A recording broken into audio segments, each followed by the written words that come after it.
If you're like me, you've been watching and loving the latest season of Dimension 20, Never Stop Blowing Up, using a brand new game system, and there are still some wrinkles that need to be ironed out of it. I thought I would offer my suggestion on four of the things and give my opinion. If Dropout Brennan decides to use these or not use these, then I claim no responsibility over these. You're welcome to them. I just wanted to share my thoughts. So, my first thought is, if you are going to do this game system as a one shot or maybe a two shot, then it sucks to have everything start at a 4.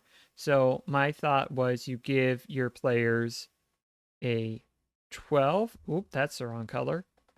A 12, a 10, an 8, and a 6 to distribute however they want. And just believe me, that is a 6. There we go. And so that means that if you want to make a really sneaky character, then you can put the 12 in that. Maybe they're a little bit of a tech whiz. Put that there. And maybe they are really good at the stunts. That there. Cross these out as I go. And then last but not least, maybe a little surprise. Maybe they got a little skill in the weapons. And that just gives you more of a starting point so that you don't have to build up to that moment, and it gives you something to work with from the get-go. There is less excitement from the blow-ups in your most proficient skills there, but I think that having the character be good at that right away is an important character creation element. So that's just an idea for that very specific use case.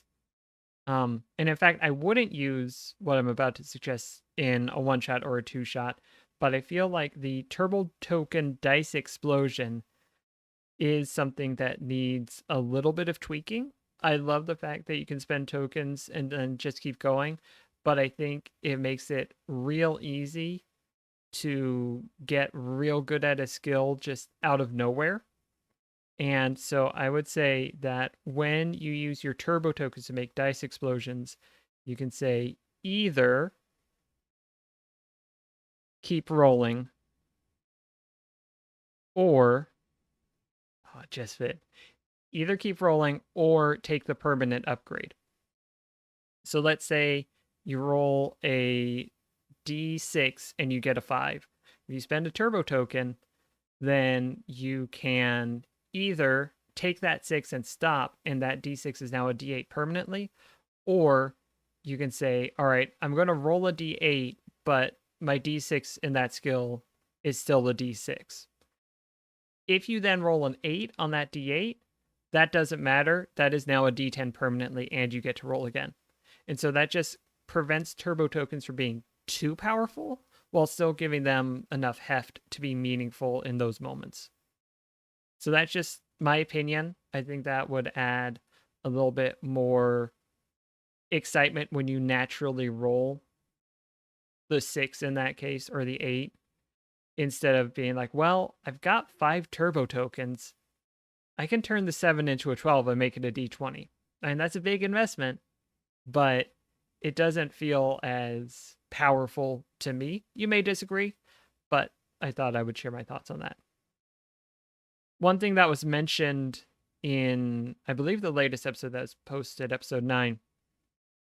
Episode 9? I think so. It doesn't matter. In one of the episodes, there's a little bit of a problem where if you fail a tough check by 5 or less, you don't take damage, but you also take a turbo token for it. So, as Brendan has said many times, it's better to just fail it, take the turbo token or 2, and move on because it doesn't really have a downside. What you could do, there are a few things. One is take disadvantage, just call that disadv, on your next roll. That's a thing you could do.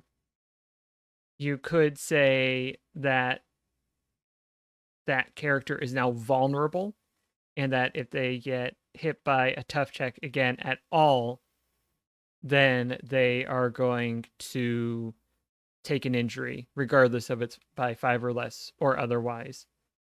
But something so that you let the character know that they are in peril, but do not punish them yet, I think is in the spirit of the 5 or less. But just being it be you're off scot-free because you missed it by 5 or less, and here have a turbo token, doesn't feel right.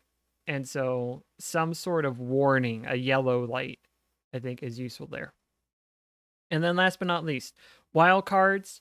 Obviously I figured out what it means. I think that all of the real fans have too. And Sid Meier, who makes the Civilization games, likes to say, if you're having trouble figuring out a gameplay mechanic, don't try and fine tune it. Either double it or have it and see what happens. And I think you should double it.